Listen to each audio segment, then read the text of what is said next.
मिला है क्या तेरा। बहुत बुरी लग रही है। इसलिए कह रहा हूँ उसको समझा दो, वरना मैं खुद समझाऊंगा। आप ये नहीं समझ रहे, कुछ और क्या कहूँ?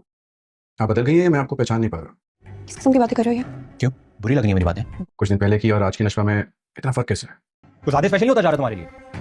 क्या करना क्या चाहता है वो? तुम्हारे साथ अफेयर चलाना चाहता है? Stop it. बिस्मा की शादी तो आसिम से हो गई। बिस्मा की शादी के बाद नशवा का बदलता हुआ रवैया देखकर बुरहान को बहुत हैरत होगी और वो अपनी इस हैरत को दूर करने के लिए नशवा के घर पहुंच जाएगा और उससे जाकर पूछेगा कि तुम पहले वाली नशवा हो या मुझे कोई गलतफहमी हो रही है। जब वो उससे इस तरह की बातें कर रहा होगा तो वहाँ पर नशवा का कज़न अम्मार आ जाएगा और आकर उनसे यही पूछेगा कि क्या हो रहा है यहाँ पर। तो उसे देखकर नशवा और बुरहान दोनों ही हैरत में मुब्तला हो जाएंगे कि आखिर ये किस लहजे में बात कर रहा है।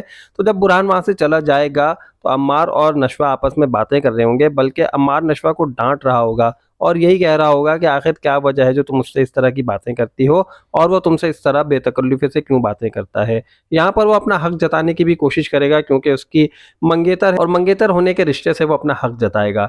लेकिन यहाँ पर नशवा को ये बात बुरी लगेगी और वो यही कहेगी कि आखिर तुम ऐसा क्यों कह रहे हो। तो वो यही कहेगा कि आखिर तुम लोग क्या चाहते हो, क्या वो अफेयर चलाना चाहता है। तो यहाँ पर नशवा उसे डांट देगी और डांट कर यही कहेगी कि अब आगे कुछ बोलने की ज़रूरत नहीं है, क्योंकि नशवा को भी पता है कि अब उसकी शादी अम्मार से ही होनी है और उसने अम्मार के वालिद से वादा कर लिया है कि वो उससे शादी करेगी और इसी वादे की बिना पर उसकी अम्मी की शादी आसिम से हुई है। इन बातों के बाद बुरहान का क्या फैसला होगा? क्या वो फरियाल से शादी करने पर दोबारा से रजामंद हो जाएगा और क्या नशवा की शादी अम्मार से ही होगी? ये तमाम बातें जानने के लिए आप मेरे चैनल को सब्सक्राइब कीजिए, वीडियो को लाइक कीजिए और नेक्स्ट वीडियो तक के लिए मुझे इजाज़त दीजिए। अल्लाह हाफिज़।